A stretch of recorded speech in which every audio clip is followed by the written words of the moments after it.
Hi, I'm Llama Gucci from Ashijima's farm and you're watching Disney Channel. Hi llamas, sorry about the wait for this video. I just got a new job, so I moved to Georgia, which is so exciting.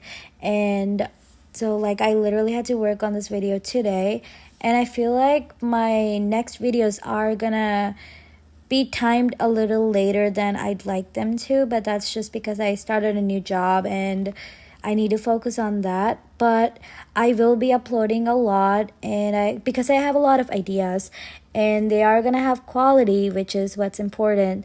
So thank you so much for supporting me, and I know I'm really bad at finishing my series, but I promise I'll finish this one, and I'm gonna be working on the Kuroken one, I promise. And I'm also gonna upload a lot more. So thank you so much for all the support. I love you guys, and I hope you like this video. Bye!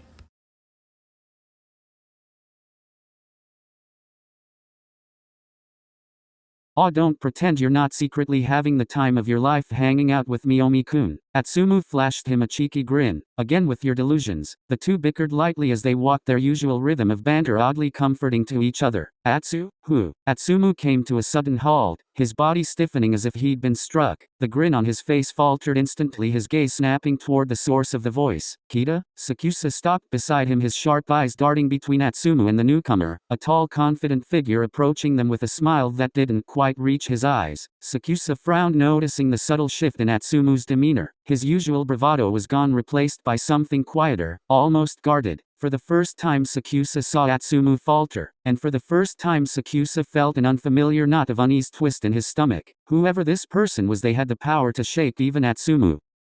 Sumu, long time no see. The air grew thick with the unspoken history between them. Atsumu looked flustered, unsure of how to act. Sakusa watched closely, feeling a strange discomfort that he couldn't fully understand. Yeah, wow, I didn't expect to see you here, of all places. I know, me too, I didn't expect to see you either. I'm here for a photo shoot. Kita's eyes averted to Sakusa, who'd stared at him with his arms crossed. Oh, this is Sakusa, my co-star in the movie. We've been working together for a while now. Sakusa's eyes flickered briefly at the mention of co-star, a title that felt too impersonal for his liking. There wasn't anything inherently wrong with what Atsumu had said, but it bothered Sakusa and he didn't know why. Co-star is an interesting word to use, Sakusa murmured quietly, which Atsumu picked up on but brushed it off. Co-stars, huh? I remember seeing something about you guys on the internet. The internet? You? Since when did you get tech savvy? Atsumu smirked, eliciting a chuckle from Kita. He can act and make a joke, huh? Guess I'm a bit of jack of all trades. Atsumu laughed, his gaze lingering onto Kita's a little longer than Sakusa would like. The way the corners of Atsumu's lips curved when he smiled at Kita felt different. It felt like a punch in the gut. Kita's demeanor suddenly changed, his voice softened, a serious edge to it. I miss you, you know. The words hit Atsumu like a wave, his eyes widened as he stumbled for words. Sakusa noticed the sudden vulnerability in Atsumu, the way his shoulders slumped, the uncertainty that crossed his features. Kita, I know things weren't right between us, but I'd like to hang out sometime, just catch up. Sakusa's gaze hardened slightly and he watched Atsumu closely. He couldn't help the way his stomach churned with something unfamiliar. This situation felt too close to personal and it gnawed at him. Why did it feel like Atsumu was so affected by Kita? Kita smiled softly, a knowing glint in his eyes. You don't have to decide now, just think about it, all right? You still have my number. I'll think about it. That's all I ask for. Kita gave them both a brief nod, turning to walk away. Atsumu was left standing there, his expression a mix of confusion and something that felt like regret. Sakusa felt the simmering jealousy in his chest grow. He didn't even realize how obvious his discomfort was as he watched Kita leave. What did I just do? Atsumu sighed, looking down. I've never seen you so flustered before. Are you really that easy to affect? Sakusa's voice came out cold, much harsher than he'd intended it to. Atsumu shook his head, almost laughing at himself in disbelief.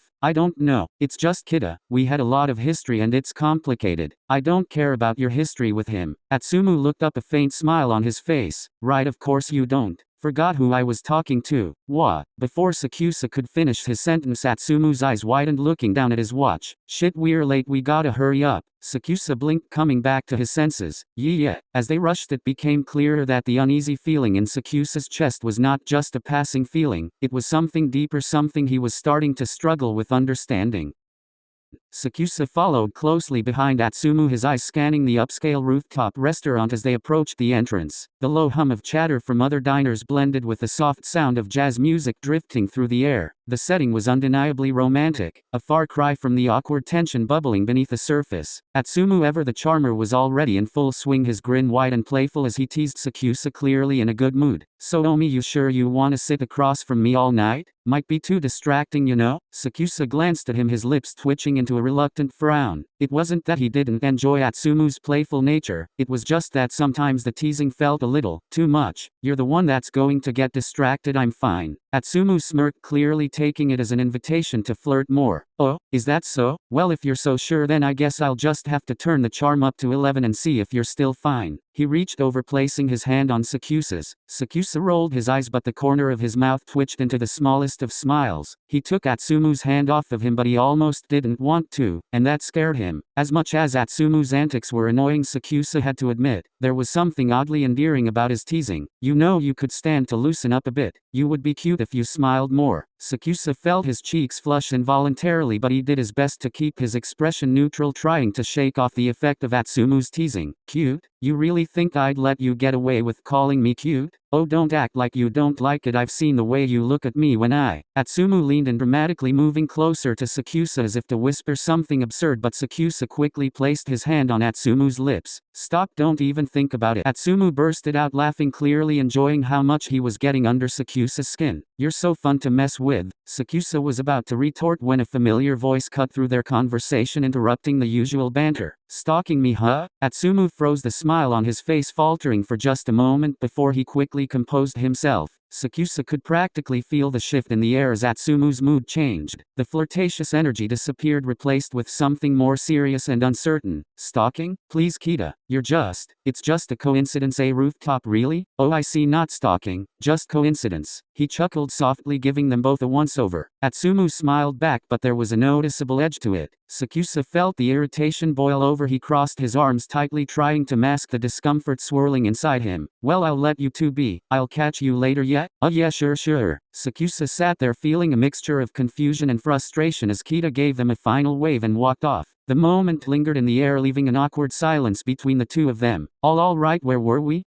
Sakusa had been doing his best to stay focused, but it was becoming increasingly difficult. They were supposed to be on a date, even if it was fake. Yet Sakusa couldn't help but notice how frequently Atsumu's gaze kept drifting toward the area where Kita sat with a group of others. Atsumu had been quiet for a while, the usual playful chatter replaced by a distracted air. He kept looking over at Kita, his focus far from the task at hand. It was small things at first. Atsumu fumbling his words, dropping things, his eyes constantly searching for something, or someone he wasn't supposed to be paying attention to. Sakusa could feel his chest tighten every time Atsumu looked at Kita. He was distracted, more than distracted. He was practically ignoring Sakusa now. Earth to Atsumu, "I'm sorry, what did you say? What's wrong with you? Focus, you're not even trying." "I'm fine, just thinking about something." Sakusa's eyes narrowed. He didn't believe that for a second. "Yes, something, I wonder what it is." Atsumu blinked at him, looking almost confused, and then sighed. "Hey, it's just, can we focus on this? I'll be fine, okay?" Sakusa ground his teeth, unwilling to mask the sharp edge in his voice. It wasn't just about the date anymore. It wasn't just about the fake relationship. It was the way Atsumu was looking at Kita, the way the distraction made him lose focus on everything else, especially on Sakusa. "You don't seem fine, you're just pretending." "Well, what do you care?" "What? Since when did you care if I was fine or not?" Sakusa didn't know what to say. The truth is, he didn't know when he started caring. But sitting there watching Atsumu act so distant, it didn't feel comfortable. "You don't have to pretend either. I know you don't like being this close to me, Omi. You've made that clear." Sakusa's voice tightened. "That's not what I meant. I never said I didn't want to be close to you. He stopped himself, realizing the weight of his own words. "Then what do you mean, huh? What's all this, Omi? You're upset because I'm distracted by Kita?" Sakusa didn't answer immediately. He didn't know how to. Sakusa took a deep breath, his gaze hardening, refusing to show any vulnerability. He would stay guarded. He always had been. "Fine, just forget it. If it's not important, then I won't bring it up again." "You're impossible sometimes, Omi. But, if you care, just say it. Is it going to make a difference?" "Why wouldn't it? Because we're just co-stars, aren't we?" Atsumu stared at him, confused for a moment before realization dawned on him and his eyes widened. "Is that what's upsetting you? That I introduced you as my co-star?" "I am not upset. You are. What did you want me to introduce you as? My boyfriend?" "No," Sakusa quickly interjected, feeling heat creep up to his cheeks. "I'm upset that you're clearly not doing your job. Not doing my job or not giving attention to you? Sakusa narrowed his eyes and Atsumu sat back, not breaking eye contact. Well, clearly this isn't going anywhere. Sakusa cleared his throat and stood up. Where are you going? Sakusa didn't answer immediately. Instead he simply turned away, his movements stiff with frustration. His heart was pounding, and it wasn't just from the argument. I need some space. Why? Sakusa's lips curved into a faint smile, the first one he'd given all day. I don't think it matters. There was a long beat of silence before Atsumu got up, the tension between them unbearable. He watched Sakusa's retreating back, 1,000 thoughts racing through his head. Omi, wait. Sakusa didn't turn around, but his shoulders tensed. Atsumu opened his mouth then closed it again, unsure of what to say. You don't have to follow me, Atsumu. Sakusa left without waiting for Atsumu to catch up.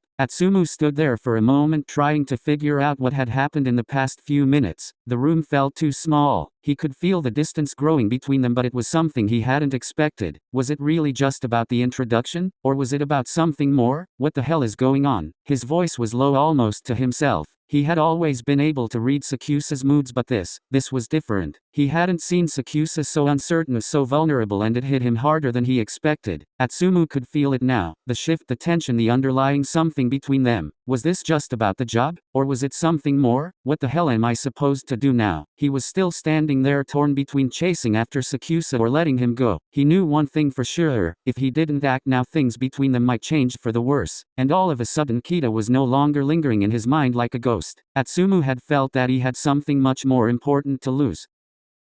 The lighting was dim and warm, the soft hum of quiet conversations filling the space. Oikawa and Iwaizumi were sitting close together at a table, drinks in hand. Iwaizumi's brow was furrowed, his posture stiff as he took a sip from his glass. Oikawa, however, seemed more at ease, though there was a flicker of something unspoken behind his smile. So are we ever going to talk about what happened last night? Or we just gonna walk on eggshells around each other? Oikawa quirked an eyebrow, a teasing smile pulling at his lips. Are you sure you want to? Iwaizumi leaned forward, his gaze fixed on Oikawa, his tone serious. Yeah, I'm sure. Oikawa paused for a moment, his smile faltering slightly, and then he let out a small sigh. All right then.